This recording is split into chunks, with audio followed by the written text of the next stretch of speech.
রক্ত এটি সম্ভবত পৃথিবীর সবচেয়ে গুরুত্বপূর্ণ তরল পদার্থ। প্রতি বছর রক্তের অভাবে অনেক রোগী মৃত্যুবরণ করে, বিশেষ করে যখন সঠিক রক্তের গ্রুপ মেলানো সম্ভব হয় না। তবে এবার পুরো পৃথিবীর মানুষদের জন্য সুখবর নিয়ে আসলো জাপানের কিছু বিজ্ঞানীরা। জাপানের বিজ্ঞানীরা তৈরি করেছেন এক ধরনের সিনথেটিক ব্লাড, যার বৈশিষ্ট্য অবাক করার মতো।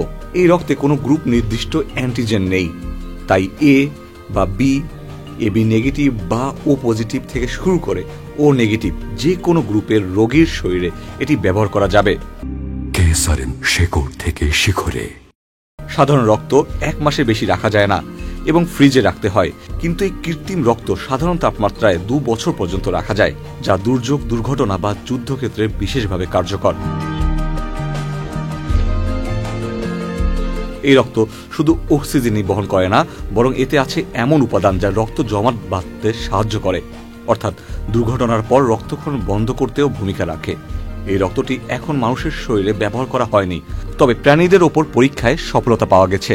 এই বছর মানুষের ওপর ক্লিনিক্যাল ট্রায়াল শুরু হবে। সবকিছু ঠিক থাকলে 2030 সালের মধ্যে এটা ব্যবহারযোগ্য হয়ে উঠবে। অনেক সময় অ্যাক্সিডেন্টে পড়া রোগীর রক্তের গ্রুপ জানা যায় না। যুদ্ধক্ষেত্রে বা গ্রামে রক্ত সংরক্ষণ করা কঠিন। দুর্যোগ বা ভূমিকম্পের সময় অনেকেই রক্তের অভাবে মারা যায়। ধারণা করা হচ্ছে কৃত্রিম রক্ত ব্যবহারযোগ্য হলে এই ধরনের বিপদ থেকে মানবজাতি রক্ষা পাবে। Ikhtiyar Ferdous, channel I.